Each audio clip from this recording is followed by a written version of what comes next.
Hey everyone, welcome back to my class. In today's class, we are going to deal with threat to biodiversity. Let's begin our class. Class, tell me, what is the meaning of threat? It means danger, right? It means danger. So what is danger to the biodiversity? That's what we are going to see in today's class. Four major causes, or we can call it as evil quartet. When I say quartet, it means four. So we have four threats of biodiversity which accelerate the rate of species extinction. Obviously, if it is danger, that means it leads to the extinction of the species. So what are the four causes? One is your habitat loss, second one is your over exploitation, third one is your invasion of alien species, and fourth one is your co-extinction. Let's see one by one. When we talk about habitat loss and fragmentation, before starting, what is the meaning of habitat? Habitat is nothing but it is home. Simple meaning, it is home. Habitat is a place where the species will stay. Right? Now, if that home, if that place is lost, will my species will be able to survive? No, it is going to be harmful for my species, right? So this is the need question. Put star mark over here, class. This question is asked in the need. Among four, which of the following is the most important cause of loss of biodiversity? So the most important cause of loss of biodiversity is nothing but your habitat loss and fragmentation, right? Now, why do this happens, or how this happens? We have four reasons, that is deforestation, conversion of forest land to agricultural land, pollution, fragmentation of habitat, right? Let's see one by one. Quickly, I'm going to finish this as we have already studied these things, right? Deforestation. Forestation means planting. D means opposite of it. So deforestation is nothing but removal of tree from the forest for human use. But this removal is going to be at the large scale. You are plugging unwanted plants in your garden. That is not deforestation. Deforestation is something which occurs at the large scale. This leads to species extinction, because what you are doing, you are taking habitat of that particular species. Example is tropical rainforest, once covering 14% of Earth's surface, now it is only and only 4%. So once upon a time, tropical rainforest was covering 14% of Earth. Now we have only 4%. Conversion of forest land into agricultural land. Example is given Amazon rainforest, which is also called as lungs of our planet. Here you can see how beautifully this land is, right? Everywhere there is a biodiversity, right? Full of species. So this we call it as lungs of planet, as it is going to give us 20% of total oxygen present on our land, right? Present on our earth. Amazon rainforest also harbor n number of species. Many different kinds of species are present in the Amazon rainforest. But we started cutting Amazon rainforest to cultivate soya bean, or we started conversion of grassland for raising beef cattle. Okay, so we started cutting them for the agricultural benefit, right? Is it good for us? No, it is not good for us. Okay, it leads to the loss of biodiversity. Third one is your pollution. When we talk about pollution, pollution is in what is pollution, class? It is nothing but introduction of harmful material. What is this harmful material? It is pollutant. What is this harmful material? It is pollutant, right? Now pollution, it is going to enhance degradation of habitat. That means it is going to break the habitat of the species. Also, it threatens the survival of many species. A simple example if I'll give you, can anybody tell me in the chat box that if there is more amount of sulfur dioxide present in the environment, it is going to act as a pollutant, right? If more amount of sulfur dioxide is present in the environment, which species will start dying? It starts with L. Let me know in the comment section. Which species will start die if more amount of sulfur dioxide is present in the environment? Now, pollution occurs as pollutant changes the quality of the environment, right? Now, last one is fragmentation of habitat. Here you can see in the picture how you have done fragmentation of the habitat. So how my monkey has to jump and move to another habitat. It tries to jump and find another habitat. But the fact is that once the habitat is lost, it is really very difficult for the species to survive, right?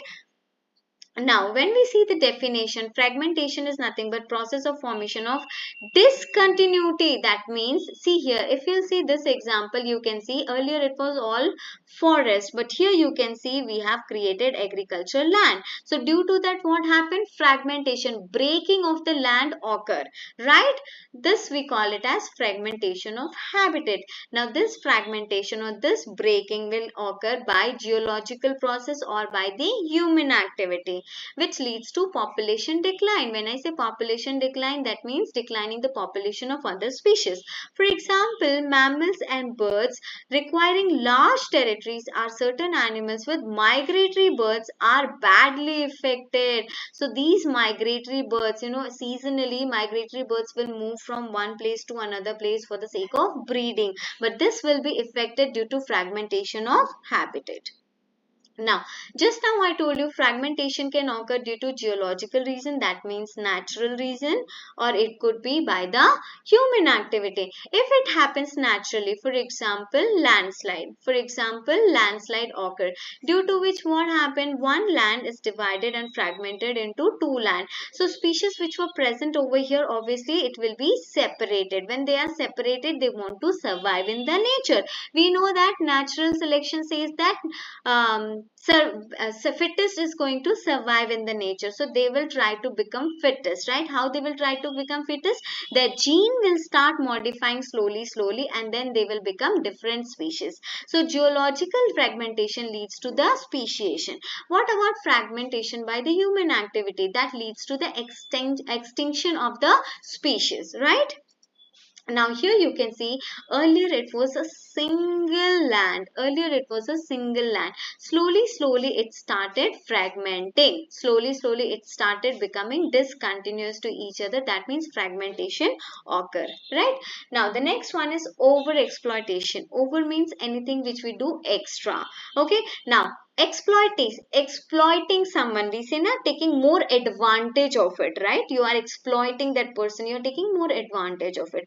So over exploitation is nothing but when your need turns into greed. When your need turns into greed, what will happen? Over exploitation will take place. The existence of many commercially important marine fishes are endangered as they are over harvested. We want, suppose, in one community they eat lots of fishes. So what happened? We do more and more harvesting of the fish so that we can sell it, we will earn money, and people are going to buy it. Due to that, what happened?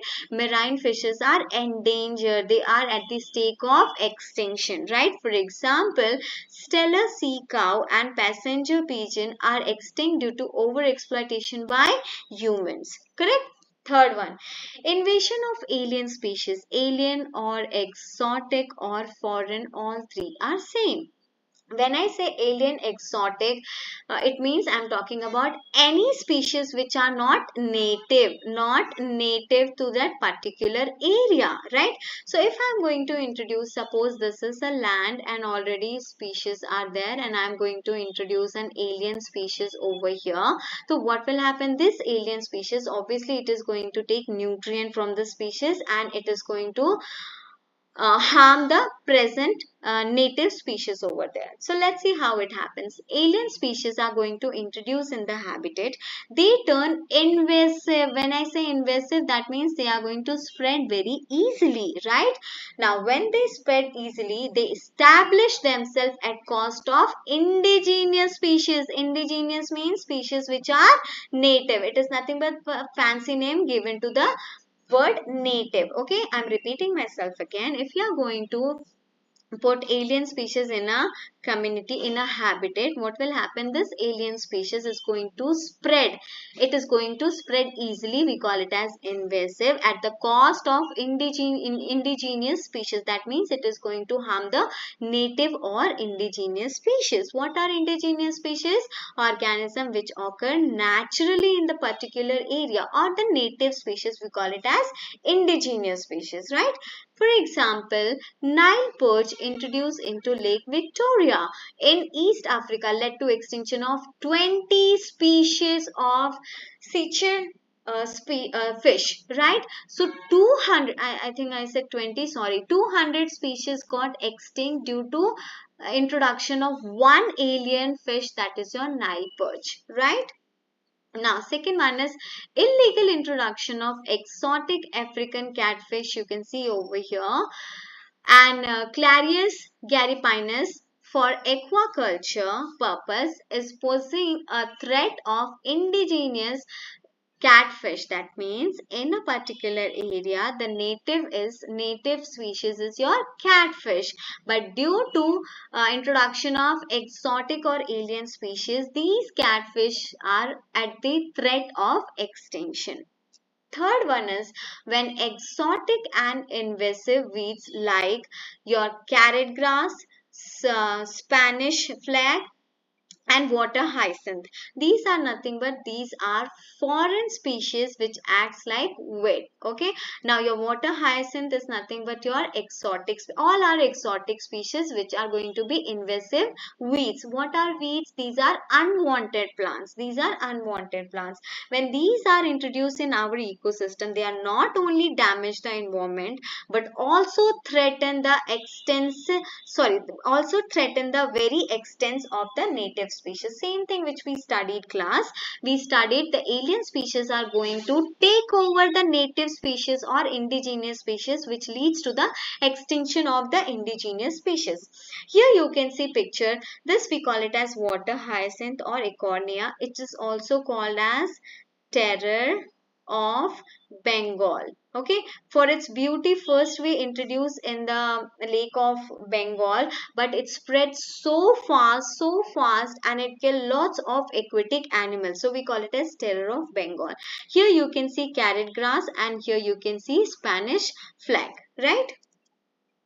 Now the fourth one is co-extinction. Extinction means when something is left forever, you won't be able to see them again. Co means together, साथ में. So if one species is going to be extinct, other will also get extincted automatically, right? For example, parasite and host. If parasite is unable to survive without host, or host is also getting benefited by parasite, then both are mutually benefited from each other. So if any one of it died, then the other will automatically die. So these are obligate association. Obligate means compulsory. These are obligate or compulsory association between plants and animals. So if one extinct, other will automatically extinct. Okay. Now if I talk about plant and pollinator mutualism, it is nothing but if plant dies, pollinator will also die. If pollinator die, plant will also die. So there will be extinction, co-extinction. If one dies, other will automatically extinct. Other will automatically start extincting. Now, one of the student in the class only asked me, and someone else also asked me, I forgot, is it going to show the symbiotic? Is it going to show the symbiotic association I'm talking about? So obviously symbiotic association could be one of the factor, but am I talking only about the symbiotic association? It's not like that, right? So that's all we have about the threat of biodiversity. We studied 4 threats. What are the 4 threats? Let's revise it quickly again over here. So what are the 4 threats? These are your habitat loss and fragmentation, overexploitation, invasion of alien species, and co-extinction. Out of all these 4, which one is most important? Your habitat loss and fragmentation is most important. You have to remember each and every example, right? So that's all we have in today's class. I hope you must have understood the class. Thank you.